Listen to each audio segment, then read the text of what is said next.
Welcome to Clear Concepts. This is your host Shamaila. I have met many people who gave me a blank response when I told them about my field. So, if you are unaware, I would like to tell you that food science has many areas for specialization, and one of them is food safety and quality assurance. In this video, the fundamental concepts of quality and safety in regards with food will be discussed.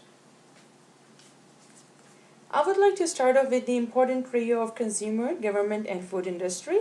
When I say food industry, I'm referring to all the members of food supply chain from farm to table.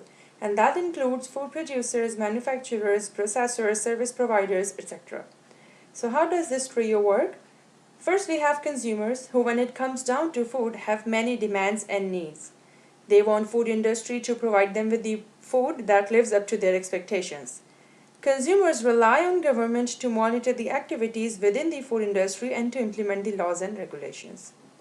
Next we have is government. So initially there were rules for food industry, but they were for tax purposes only.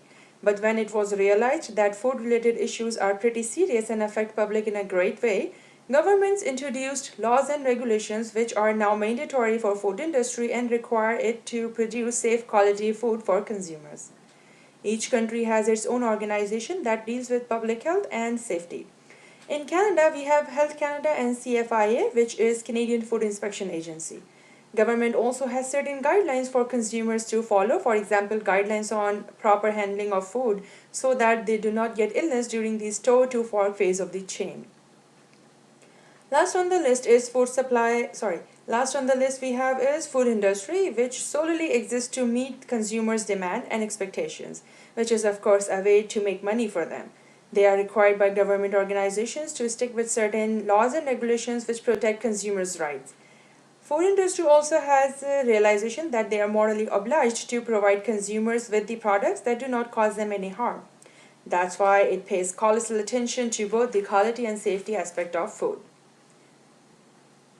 Many people who belong to different fields work in food industry. For example, quality professionals, microbiologists, chemists, engineers, R&D scientists, etc. They all work together towards one single goal, that is to fulfill the requirements. So what kind of requirements we are talking about here? The few of them are, number one, these professionals are responsible for making sure that the food which is being produced or processed by the industry is safe for human consumption, and that is the most important responsibility. Number two, they ensure the implementation of local government laws and regulations, and in case of exportation, the international laws. Number three, they develop new products according to society's need. They ensure that industry catches up with the evolving demands of consumers. For example, if we go a few years back, there wasn't any concept of low-fat yogurt, but now consumers are more health conscious and demand for these kind of products, so industry is developing and producing such products. Number four, they bring latest technology to the food industry either to develop new products or to improve certain characteristics of product. For example, the utilization of nanotechnology in packaging to improve the stability and shelf life of food. I would like to talk a bit about quality professional here. As the title indicates, these are the people who work in the field of quality. There are few organizations which provide training and certifications related to quality.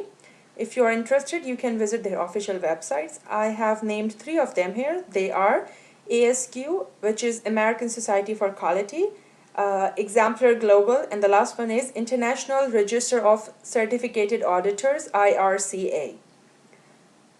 Food industry has a heavy responsibility towards consumer and accountability towards government. They try their best to provide consumer with the safest products, but we still have about food-related illnesses and outbreaks around us. And that's because people are not perfect. At some point, they make mistake and the incidents happen. But we have come a long way, and through continuous development and improvement, hopefully, we will have less and less incidents in the future. So, quality can be defined as the degree to which a set of inherent characteristics fulfill requirements, or the totality of characteristics of a product or service that bear on its ability to satisfy stated and implied needs. So before I explain these definitions, take a moment here and answer the following question. What, as a consumer, you think is quality food?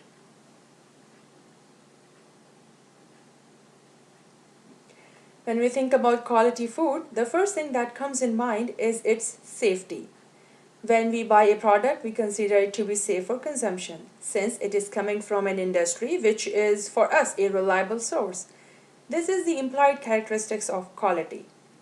You will not find all the products saying that it is safe for consumption since it is understood.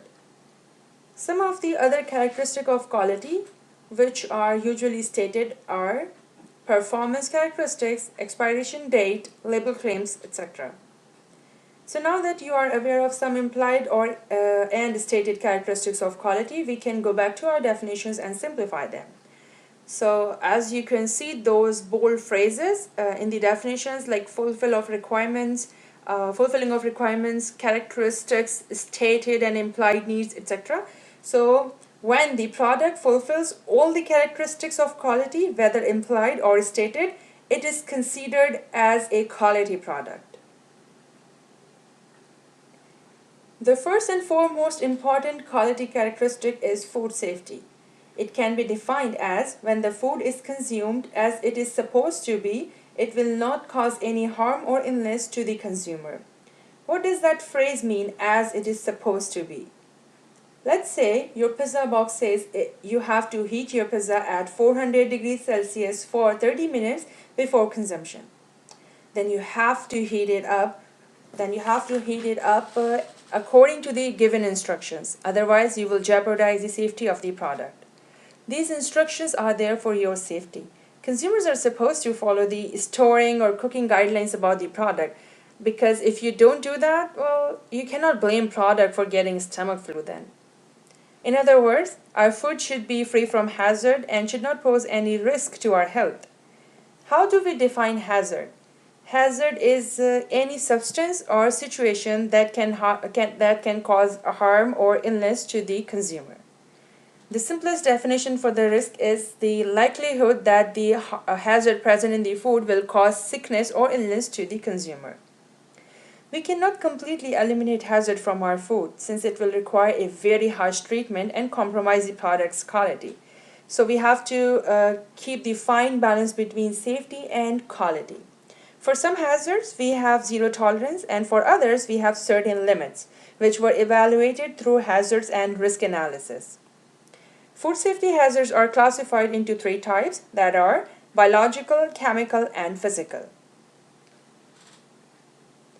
The non-food safety characteristics of quality include, but not limited to, performance characteristics, which is a broad term, and it includes composition, shelf life, or certain attributes of products like size, shape, texture, gloss, etc. Adulteration can simply be the presence of unexpected substances in food, which can be intentional or unintentional. For example, in underdeveloped countries, milkmen add substantial amount of water to milk to increase the quantity. That is for sure an adulteration, because the water is not supposed to be there in the milk. It's a important part of the milk, but it has to be natural. We are not supposed to add extra amount of water in the milk. Next is label claims. So whatever claim a product has on it, it should be true. For example, kosher, halal, vegetarian, etc. So let's say if a product is halal, it should not have any ingredient in it coming from swine. Industries are not supposed to deceive their consumers, for example, by declaring the false quantity. If a jar of peanut butter says that there is a 15 gram of product in it, then it has to be 15. It cannot be 12 gram or 13.5 grams. The last but not the least is suitability for consumption. This characteristic or attribute overlaps with food safety. It means that all the raw material or final product has to be suitable for human consumption. The bread you buy, it should not have molds on it. Or the bottle of jelly or jam, it should not have insects in it. I believe this gives you a clear description of quality and safety related to the food. Next time we will learn about food safety hazards which were mentioned earlier. Thank you.